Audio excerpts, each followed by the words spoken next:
every single thing that you do is being governed by inside your brain.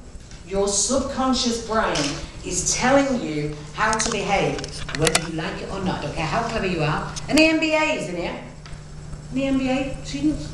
Oh, well, I put my hand down because I ain't got one either. But they said it would have looked good if there'd been a few. Anybody got a master's? Well done. Got a few clever people. Very clever people. I'm not one of them. But I do know about this. And this is what will completely control your life for the future. Whatever you believe in, your beliefs come from every single thing that you've been learning since we were this little baby that was learning everything.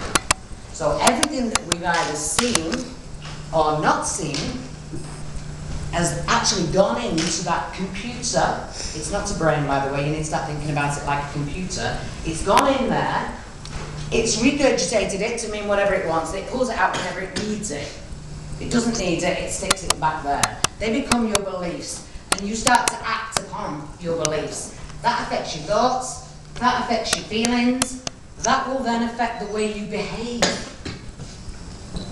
You're stretching or asking questions? 10 minutes. 10 minutes, right, okay, that's fine. that will then start affecting your habits, which then change your circumstances. Hence why we say, whatever you focus on becomes your reality. Hence why I said to you, do you expect a lot of good things to happen to you in your life? Yeah, expect them. Because if you don't expect them, they're not going to hit your belief cycle. If they don't hit your belief cycle, then it's not going to happen. So be aware of that. Learn some tools. Remember, Charles Darwin did say this, it's not the strongest of the species that survive, nor the most intelligent, but those that are most adaptable to change. And I think Dan mentioned before, whatever is going on now and whatever Dan's been talking about now, it's all going to change again within probably the next 12 months. And you have to accept that it happens. So get over yourself is what I told myself. And I come up with my little tools. And I want to give you, while I'm here, in my next 10 minutes, I'm going to give you a couple of little tools that you can use yourself when you're trying to make decisions. This is called a lotus blossom. I'd love to tell you I invented it. Some people call it noughts and crosses. We'll call it the lotus blossom. Japanese consultant, very famous guy. Won't talk about him too much because, again, running out of time. But you're supposed to actually unravel something. So we're going to be very quick now because I'm running out of time. So in terms of change, when we think about change, with an E on the end, shout out for me please.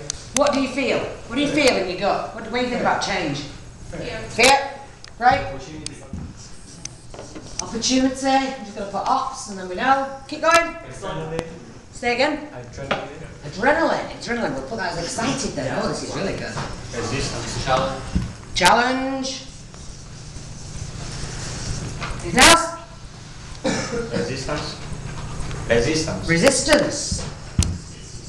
Growth. Growth. Understanding. Uncertainty.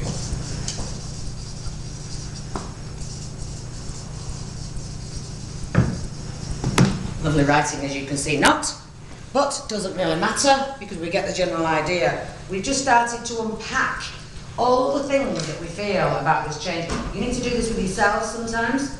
If ever you're thinking about a new idea or you're planning a new business product or whatever, what does it really mean? You put the words in the middle, this is your central theme, and you fill the squares. By the way, your brain was all telling you psychologically, I never said we have to fill all those squares.